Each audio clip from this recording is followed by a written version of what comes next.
प्रश्न है भैया ये मेरा कि हम लोग काम करते हैं तो कई बार ये ना, चाहे गुरुदेव के काम हो या घर के काम या कोई भी काम हो, ऑफिस का काम हो वगैरह, तो ऐसे कई बार ये लगता है ना, काम लगता है, कर्म लगता है, और थोड़ा सा ना उसमें जोर आता है करने में, परेशानी से भी लगती है कभी कभी। तो उसको ना अच्छे पॉजिटिव रूप में करके कह रहे जो भी काम है प्रभु का दिया हुआ काम है, ऐसा सोच के करे और उमंग और उल्लास के साथ में करे, बजाय कि अरे ये काम है हमें कर्म। देखो क्या होता है कि जब हम काम करते हैं डेली बेसिस या रूटीन बेसिस, कुछ भी कह दो उसको, तो उसके पीछे हमारा मोटिव क्या है? मोटिव यानी उद्देश्य क्या है हमारा? अगर हमारा उद्देश्य जो है उसको एंजॉय करना है और साथ साथ अपना जीवन यापन करना है, तो हम जरूर एंजॉय करेंगे उसको, जीवन यापन भी होता रहेगा। लेकिन यदि हमारा उद्देश्य उस काम के द्वारा पैसा कमाना है या हम उसके रिजल्ट के प्रति ज्यादा ओरिएंटेड हैं कि हाँ हम जो काम कर रहे हैं वो हम अपने बॉस को इम्प्रेस करने के लिए कर रहे हैं या अपने सहयोगियों को थोड़ा नीचा दिखाने के लिए कर रहे हैं, ये बहुत सारी बातें एक कॉर्पोरेट लाइफ में होती रहती है, हम सबको पता है।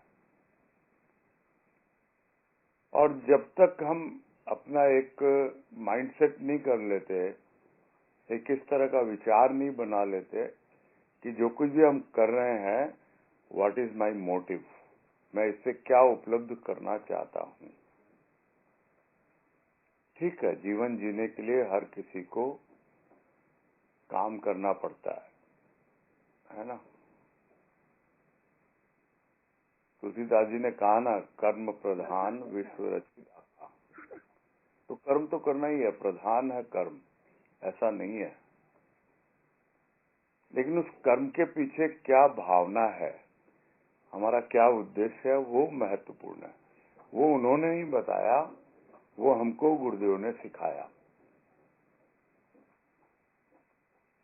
ये जो आपने कहा थोड़ी देर पहले कि ये प्रभु का दिया हुआ काम है, उसका दिया हुआ काम है। अरे काम तो हमने चूज किया है, हमने सिलेक्शन लिया है इसका, हमने बहुत सारे इंटरव्यू दिए हैं, हम बहुत दौड़ धूप की है हमने, हम तो इंडिया में है, ये मान नहीं पाता प्राणी। अपनी कोशिशें करता रहना ये जरूरी है, कोई गलत नहीं है इसमें। लेकिन जो काम मैं कर रहा हूं, उस काम को मैंने अगर चुना है, चूज किया है, तो मेरी चॉइस भी है। मेरी चॉइस तो बहुत सारी थी, वो तो फुलफिल हुई नहीं। बहुत बड़ी बड़ी ऊंची ऊंची ख्वाहिशें थी मेरी, हुई नहीं वो पूरी। अब जो भी है, जैसे भी मेरी योग्यता थी, मेरी पात्रता थी, उसके अनुसार जो भी सामने है एक्सेप्ट करना।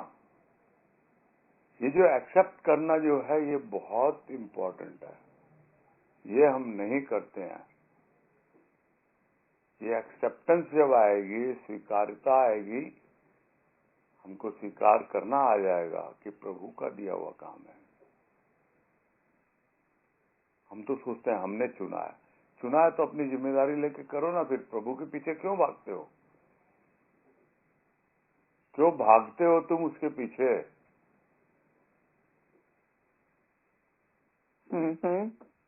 तो और भक्त कहलाते हो।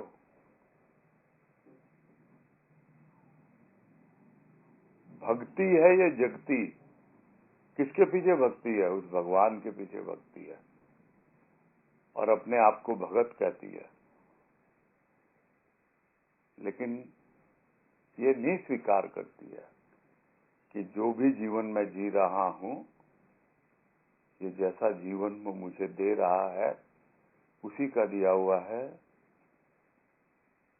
जिस दिन इसको स्वीकार करना सीख जाता है प्राणी, उस दिन से उसको वो मजबूरी नहीं लगती है, वो उसको जरूरी लगता है। यस, दिस इज इम्पोर्टेंट, ये जरूरी है मेरे लिए, ये आवश्यक है मेरे लिए, जीवन जीने के लिए आवश्यक है। वो काम करेगा और धीरे धीरे जैसे जैसे और भाव उसका समझ में आएगा, प्रभु के सानिध्य में सत्संग करते हुए, तब लगेगा कि हाँ, जब उसको मुझे एंजॉय करना है। एंजॉय क्या करना है? हर कोई एंजॉय नहीं कर पाता काम करने को। क्यों? क्योंकि वो इन्वॉल्व ही नहीं होता है। इन्वॉल्व क्यों नहीं होता है? इन्वॉल्व इसलिए नहीं होता है कि उसको बर्डन समझता है। बर्डन क्यों समझता है? इसलिए क्योंकि जो वो उस काम से चाहता है, वो उससे वो रिजल्ट मिलते नहीं है, और रिजल्ट के प्रति जो उसकी ख्वाहिश होती है, ये रिजल्ट होना चाहिए, ये रिजल्ट होना चाहिए, बस वो फल की इच्छा जो है वही उसे खुश नहीं रहने देती, आनंदित नहीं होने देती। तो ये जो एकदम सिंपल थ्योरी भगवान कृष्ण ने गीता में कही है, उसको फॉलो करें, आराम से सब समझ में आ जाएगा कि कर्म किए जा, फल की इच्छा मत कर। कर्म पे तुम्हारा अधिकार है। भगवान कृष्ण ने तो कहा तुम्हारा अधिकार है, लेकिन किसके लिए कहा? उसके लिए कहा जो पुरुषार्थ करना जानता है। नहीं तो कर्म पे भी हमारा अधिकार नहीं है। हम करना चाहते हैं कुछ और कर बैठते हैं कुछ। क्या करे ऐसे में कोई?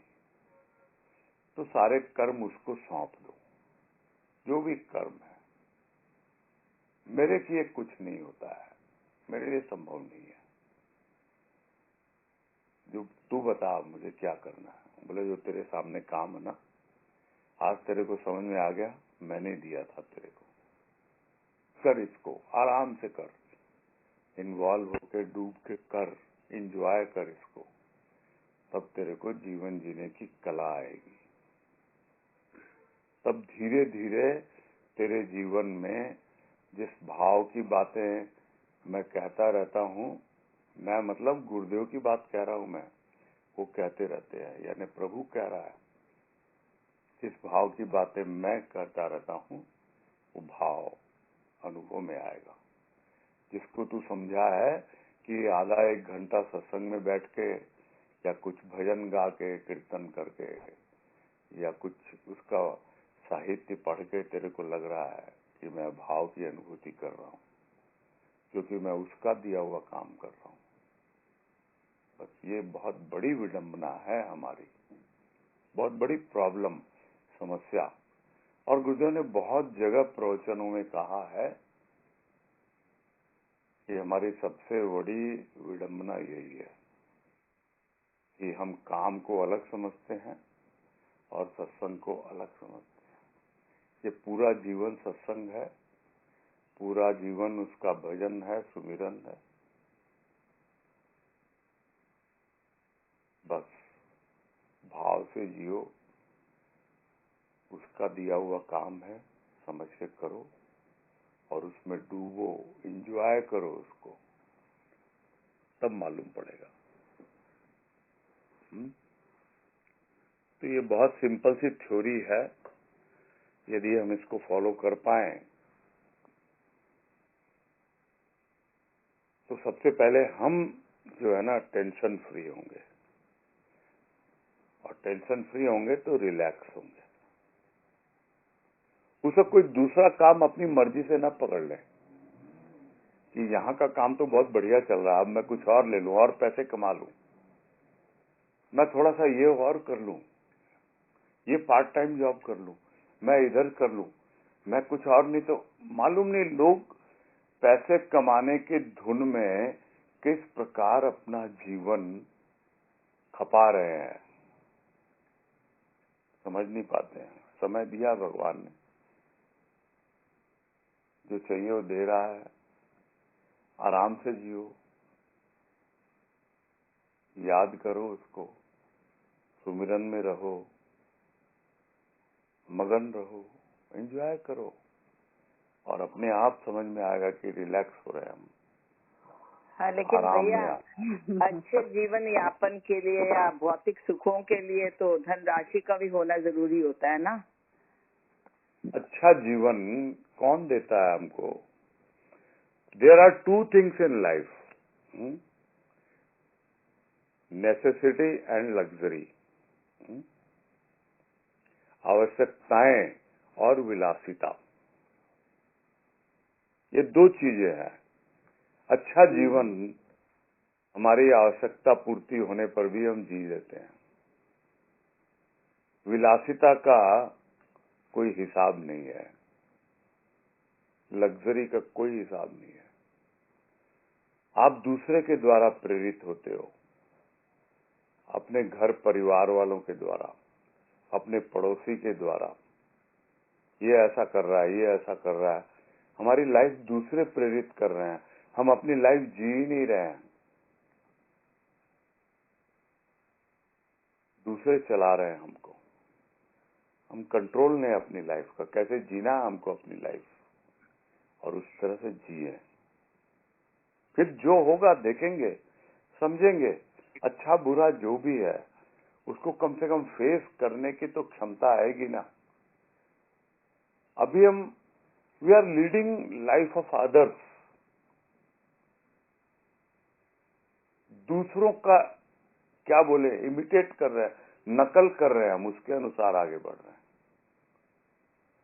कि गुरुदेव ऐसे किए थे हम भी वैसे करेंगे।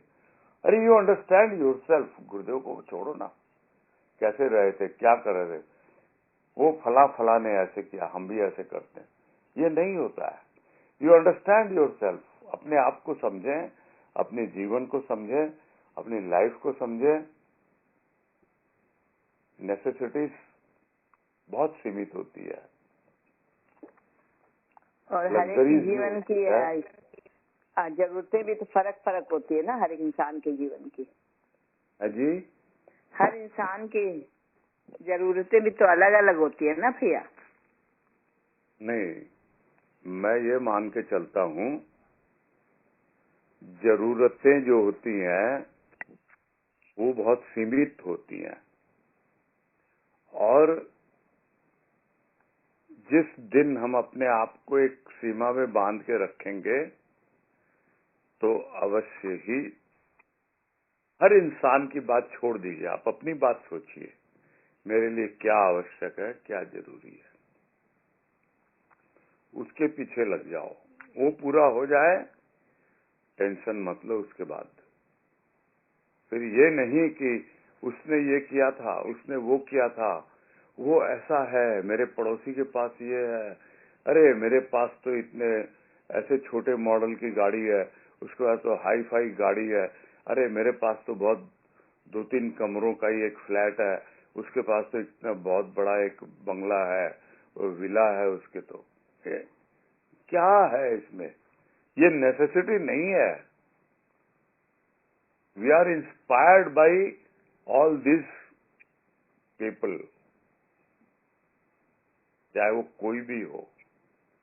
हम उसको अड़ोसी पड़ोसी बोल दें, उसको समाज बोल दें, या हम समझते हैं कि ये हमारा एक रुतबा है, या हमारे अपने ही बच्चे हमको बोलते हैं, या वही ये करते हैं वो करते हैं। It is useless to blame others. मैं तो कहूंगा take responsibility of your life, समझिए अपने आप को। आवश्यकताएं जो होती हैं, कहने को तो लोग कहते हैं क्या चाहिए, रोटी कपड़ा मकान। बिल्कुल, वो तो दे ही रहा ना देने वाला।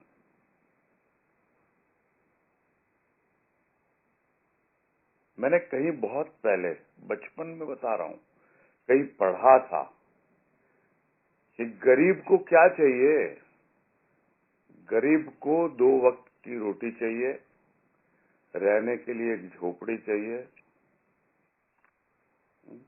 और पहनने के लिए 2 कपड़े चाहिए।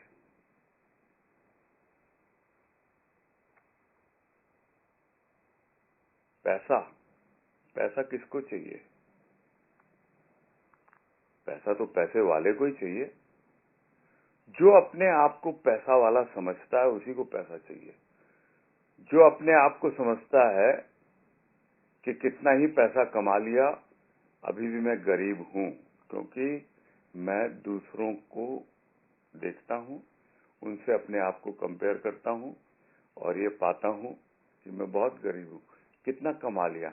मैं तो इतने साल से यूएस में हूं, मैंने कितना कमा लिया। और ये देखो, ये तो 5-10 साल हुए हैं और 10 साल में ही ये इतना कमाई करके बैठा है, इसने ये कर लिया, इसने ये कर लिया।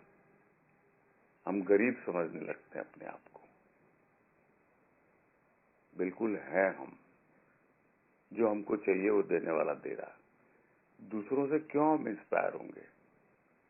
जिस दिन हम भीतर से समझने लगेंगे ना, हम गरीब नहीं है, हम बहुत अमीर हैं, हमारे पास भीतर की दौलत है, वो इनके पास नहीं है। ये भीतर से खोखले हैं, खाली हैं भीतर से एकदम। हम भरे हुए हैं भीतर से। हमारे पास खजाना गड़ा हुआ है जो मेरे प्रभु ने, मेरे सदगुरु ने मुझे दिया है। प्रेम और भाव की पूंजी दी है, ये इनके पास नहीं है। तो थोड़ा सा इंट्रोवर्ट होएं, भीतर जाएं, तब हम पाएंगे कि बाहर की दौड़ कभी खत्म नहीं होगी, लेकिन भीतर की दौड़ अपने आप, यदि हमारी चाह हो, इच्छा हो, एक न एक दिन हम शांत होते ही हैं और बहुत जल्दी हो जाते हैं। हम अपनी कैपेबिलिटी भीतर भी समझने लगते हैं और जल्दी हम संतोष लेने लगते हैं। सबका अपना जीवन जीने का ढंग है, जीते रहो, जियो। किसने रोका है? परेशान रहो, चिंतित रहो, भले ही अपने आप को बोलो मैं तो सत्संगी हूं, लेकिन आप सत्संगी नहीं हो। आपने समझा ही नहीं है सत्संग को। सत्संग ये कहता है, समय रहते समेट, गुरुदेव की वाणी है ये। मन मंदिर में पैठ कर उससे भेंट। बहुत फैलाव फैला लिया, बहुत समय निकल गया, आप समेट ले सब। जितनी जल्दी इंट्रोवर्ट हो जाएगा, भीतर आ जाएगा, मन मंदिर में बैठेगा, तब तेरे को अपने प्रभु से भेंट होगी। और नहीं तो भागता रहे, फिर एक और जन्म ले लेना, फिर आ जाएगा कहीं ना कहीं। तेरी इच्छा अगर होगी ना, अतृप्त इच्छाएं, कामनाएं पूरी करने की, तो जन्म तुमको दे दूंगा मैं। फिर जन्म ले लेना, फिर और पैसे कमाना। अभी जितने कमाए हैं ना, उससे ज्यादा कमाना। मौके मिलते हैं और फिर नहीं होती है, फिर और आएगा। चलता रहेगा ये चक्र। अब उसमें तुम कितना शांत रह पाओगे, कितना आप उसको, जीवन को एंजॉय कर पाओगे, वो नहीं, पता नहीं है, मालूम नहीं। सबका अपना अपना एंजॉय करने का तरीका है ना। लेकिन गुरुदेव ने तो यही कहा, इन है जॉय तो एंजॉय है। जो एंजॉय है वो भीतर है, इन है। उस जॉय को समझे, उस आनंद को समझे। बाहर की चीजों के लिए बहुत बहुत सीमित है, कोई उसके लिए सोचने की जरूरत ही नहीं होती है। हम खाली ये सोचते रहते हैं, लोग क्या सोचेंगे, दुनिया क्या सोचेगी, ये ऐसा, ये वैसा। बस अपने आप को देखते नहीं, अपने बारे में सोचते ही नहीं। सारा दिन बीत जाता है, अगला दिन बीत जाता है, महीनों, हफ्तों, साल बीत जाते हैं और हम वहीं के वहीं अपने आप को पाते हैं। इससे रिलेटेड जैसे स्पेशली जैसे जो सत्संग में है, ये बातें सुनते हैं और समझ में भी आती है और चेष्टा भी करते हैं। तो ये तो ठीक है, कोई कार्य करते हैं और उसके पहले एक बार याद भी करते हैं, ठीक है उसका काम ऐसे सोच के भी करते हैं। लेकिन क्या होता है कि कई बार काम में परेशानी होती है, काम ठीक हो नहीं रहा है, और नहीं, थोड़ा पॉज तो देना होता है। देखो क्या है, करते करते हम एक प्रकार से फेडअप हो जाते हैं उससे, क्योंकि हम उसमें कामयाबी नहीं मिल रही है हमको। हम उसमें ऐसे उलझ जाते हैं कि लगता है एकदम कंफ्यूज हो गए या रिजल्ट नहीं मिल रहे हैं, तो छोड़ देना चाहिए, थोड़ी देर को पॉज दे देना चाहिए और फिर धीरे धीरे अपने आप शांति से विचार करें हम कि कहाँ चूक हो रही है, कहाँ परेशानी हो रही है।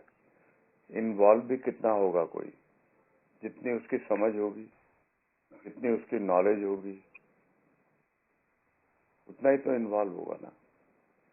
बोलते हैं हम सत्संग में इन्वॉल्व हो, कितना इन्वॉल्व हो, क्या समझ है, क्या समझा हमने सत्संग को। हमने अगर सत्संग को एक साधन समझा है, अच्छी बात है, साधन तो है, किसके लिए है, प्रभु तक पहुंचने के लिए है। तो अगर प्रभु तक पहुंचना चाहते हो तो इन्वॉल्व हो। कुछ लोगों ने समझा है सत्संग साधन है, क्या है, अपनी प्रॉब्लम सॉल्व करने के लिए है। जीवन में जो भी समस्याएं आए वो सत्संग हमारा सॉल्व करेगा, प्रभु बैठा हुआ वहां पर, तो वो प्रॉब्लम सॉल्विंग में लग जाते हैं। तो सोचते हैं क्या है सत्संग, पैसा मिलता है, बहुत कमाई होती है हमारी, अच्छा बिजनेस चलने लगता है, अच्छी नौकरी लगने लगती है। बहुत लोगों का एक्सपीरियंस है, वो उसको सुन करके चल लौटते हैं लोग।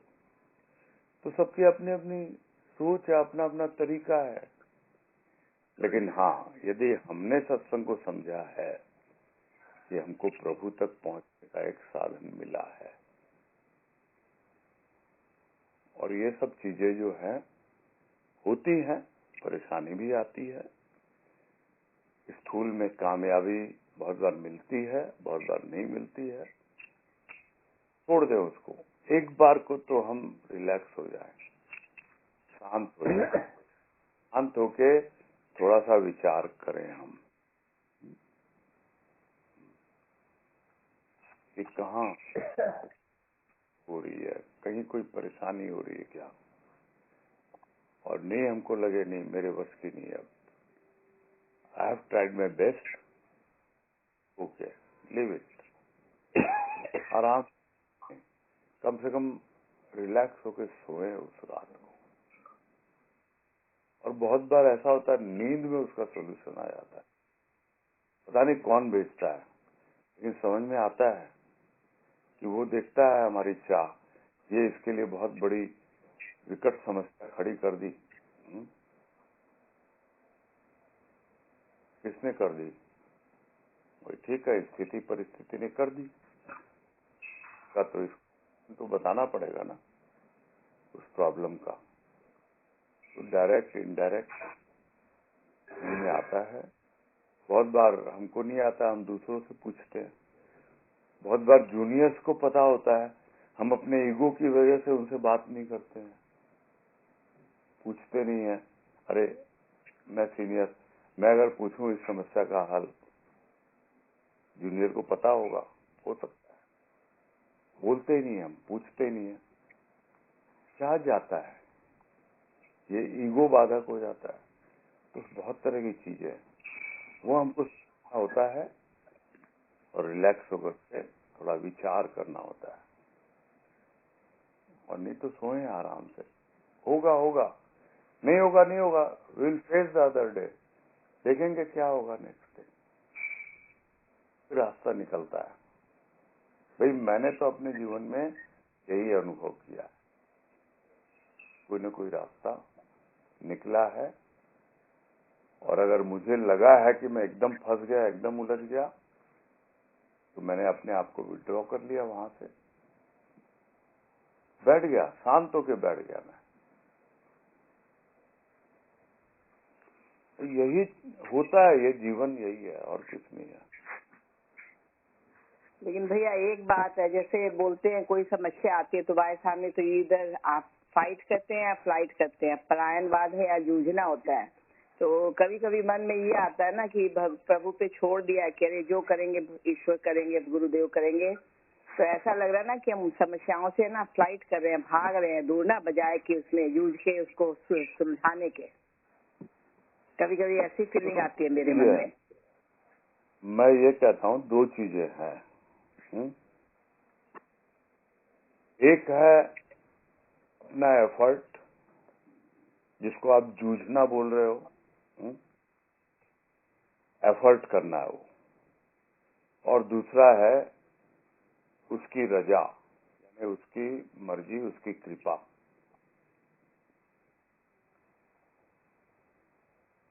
You do your best, you try your best, जो आपके लिए संभव है। You give your 100%, don't run away from the problem. कोई नहीं कहता है, गुरुदेव भी नहीं कहते हैं कि आप फ्लाई करो, फाइट करो। आप फाइट करो का मतलब ये नहीं होता है कि अपने हाथ पैर तुड़ा करके आप घर में पड़े रहो। फाइट करने का मतलब ये होता है नहीं, मैं समझा रहा हूँ, एक जो वर्ड है उसको समझा रहा हूँ। फाइट करने का मतलब क्या होता है? You know your capacities, your capabilities. कई बार कैपेसिटी होती नहीं है। आप करना कीजिए, आप छोड़िए मत। आप वो फाइट जरूर कीजिए। आप करके आपने ट्राई कर लिया ना, I have given my 100। Oh god, now it is up to you. मैंने अपना 100% कर दिया, मैंने अपना पूरा पुरुषार्थ कर दिया जो मेरे हाथ में तुमने दिया था। अब ठाकुर तेरे हाथ में है। बस ये सोच करके आप रिलैक्स होके सोओगे तो आपको कभी नहीं लगेगा कि you have run away from the problem. You have face the problem, you have tried your best as per your knowledge and belief, and then you have left to him कि अब मेरे वश की नहीं है, तू जाने, तेरा काम जाने। कभी नहीं लगेगा कि हम पलायनवादी हैं, हम भाग गए समस्याओं।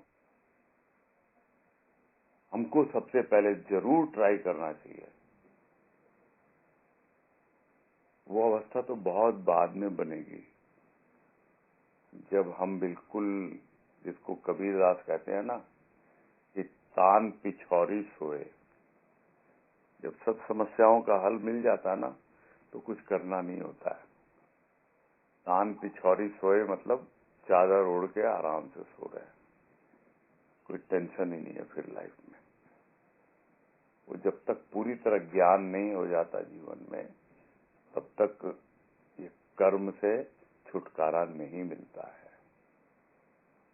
जो शुरू में बात हुई, कर्म प्रधान विश्व करी राजा, बिल्कुल कर्म करने हैं, लेकिन हमें कुछ विकर्म भी करने हैं। विकर्म यानी विशेष कर्म, और वही है भक्ति और ज्ञान। और उस विशेष कर्म को करते हुए जो विधि हमको बतलाई है गुरुदेव ने, प्रेम और भाव की, उसके द्वारा जब हम एक अकर्म की स्थिति में पहुंचेंगे तब हमको गीता का ज्ञान समझ में आएगा कि कर्म विकर्म अकर्म क्या होता है। अकर्म यानी कर्म हो रहे हैं, अब हम कर्म कर नहीं रहे हैं, करने वाला कर रहा है। हम तो एक यंत्र मात्र हैं। ये शरीर एक स्थूल यंत्र है और ये मन बुद्धि अहंकार ये सूक्ष्म यंत्र है। ये कर रहे हैं, अपने आप कर रहे हैं, मैं कुछ नहीं कर रहा हूँ। बहुत सुंदर भैया, बहुत सुंदर। मैं तो अकर्ता के भाव में जी रहा हूँ। बहुत समय लगता है उस अवस्था में पहुंचने में।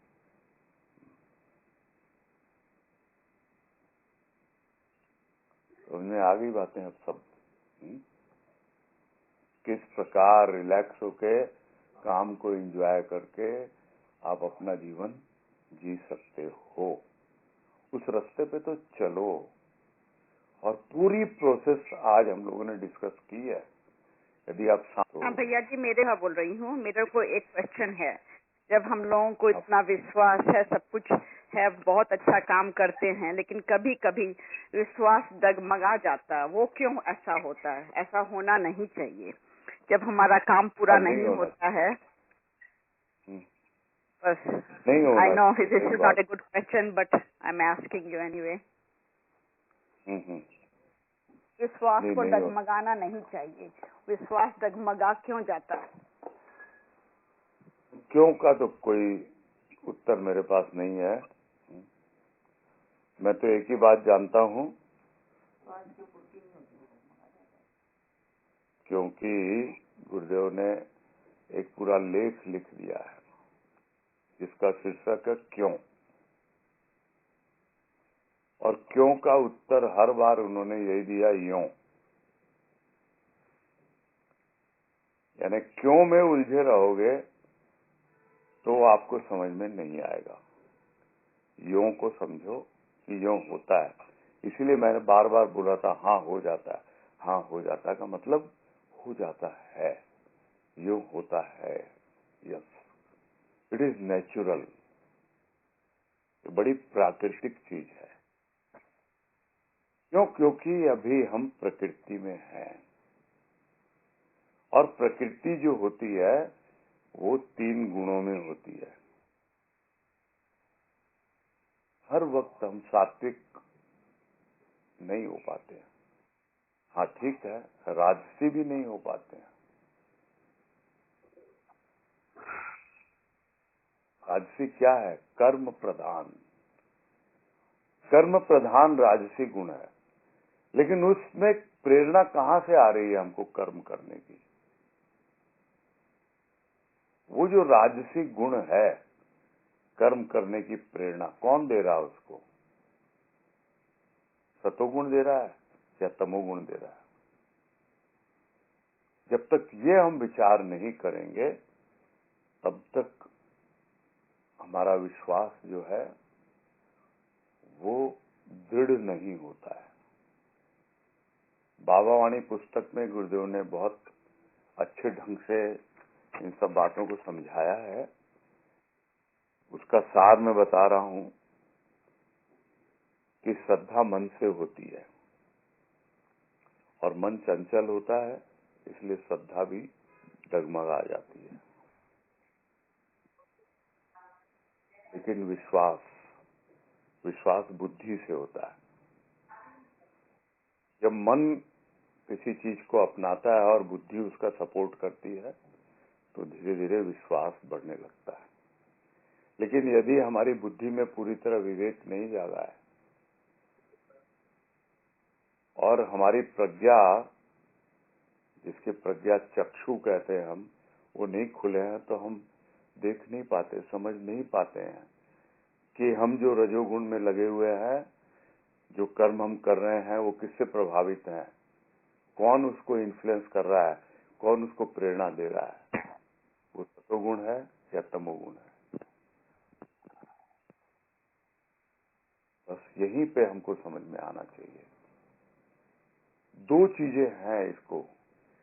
जब हमारा कोई भी कर्म या तो स्वार्थ पर आधारित होगा या अहंकार पर आधारित होगा, तो हमारा विश्वास डगमगाएगा। लेकिन यदि हम निस्वार्थ भाव से और निरअहंकार होकर कुछ कर्म करते हैं तो हम सतोगुण को जीते हुए एक दिन गुणातीत भी पहुंच सकते हैं। तो हमारा जो नेचर है, हमारी जो प्रकृति है, वो स्वभाव की ओर बढ़ने लगती है। स्वभाव यानी जो हमारे भीतर रखा हुआ है पहले से, जो हमारा स्वयं है, उसका भाव, वहां पहुंचने लगते हैं हम। उसका आभास हमको मिलने लगता है। तो सब बातों का सार इतना ही है। विश्वास डगमगाता है, क्योंकि श्रद्धा का पुट ज्यादा है और विवेक हमारा पूरी तरह जागृत हुआ नहीं है। जब विवेक जाग जाएगा, प्रज्ञा आ जाएगी और वो हम देख पाएंगे पूरा अपने आप को कौन से कर्म में किस। प्रज्ञा माने क्या होता है भैया? प्रज्ञा प्रज्ञा जो है आध्यात्मिक विवेक होता है। विवेक तो सबके भीतर है, विजडम है सबके भीतर, इंटेलेक्चुअल है सबके सबके भीतर है, भगवान ने दिया है विवेक, लेकिन दुनियादारी का है और वो प्रेरित होता है स्वार्थ और अहंकार से। जिस दिन हम निस्वार्थ और निरहंकार होकर अपनी प्रेरणा को समझेंगे और अपने आध्यात्मिकता को देखेंगे, तब हमारी प्रज्ञा जागेगी। ये होती है प्रज्ञा। अच्छा। विवेक हमारी एक फैकल्टी है, बुद्धि का एक क्या बोले प्रेरणा स्रोत है वो। और उस विवेक के अंदर में जब आध्यात्मिकता आती है, भौतिकता के बिना पूरी तरह से कोई भौतिकता नहीं होती है उसमें, सिर्फ और सिर्फ आध्यात्मिकता होती है, तो हम प्रज्ञा की ओर आगे बढ़ते हैं। ये बहुत ब्रॉड टॉपिक है ना? हाँ भैया। भैया एक क्विक क्वेश्चन है भैया, आप बीना बोल रही हैं, प्रणाम। वो कि विवेक के लिए तो आपने जैसे कहा कि एक फैकल्टी है बुद्धि के अंदर, और प्रज्ञा भी एक फैकल्टी है कि उसका विवेक का और शुद्धिकरण है। हाँ जी हाँ, विवेक को आध्यात्मिकता में जोड़ें। अच्छा, ठीक। तो वो प्रज्ञा का रूप लेगा। ठीक।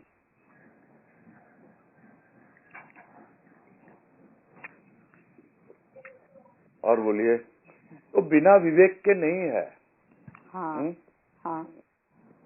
अब तुलसीदास ने तो बोल भी दिया ना, क्या क्या बोला मालूम नहीं है? बिना विवेक के ज्ञान नहीं होता है, बिना सत्संग के विवेक नहीं होता है। सत्संग के विवेक नहीं होता और बिना गुरु कृपा के ज्ञान नहीं होता। गुरु कितनी कृपा करता रहे, यदि हमारा विवेक नहीं है तो हमको ज्ञान नहीं होगा। कितना विश्वास कर लो आप, यदि वो विश्वास है और आपकी आत्मा तक नहीं पहुंचेगा और आपको निष्ठा नहीं होगी। ये भी बाबा वाणी में कहा कि श्रद्धा, विश्वास और निष्ठा, निष्ठा जो होती है वो आत्मा का विषय है। श्रद्धा मन का, विश्वास बुद्धि का और निष्ठा का। एक गुरुदेव हमको क्या क्या देके गए ना।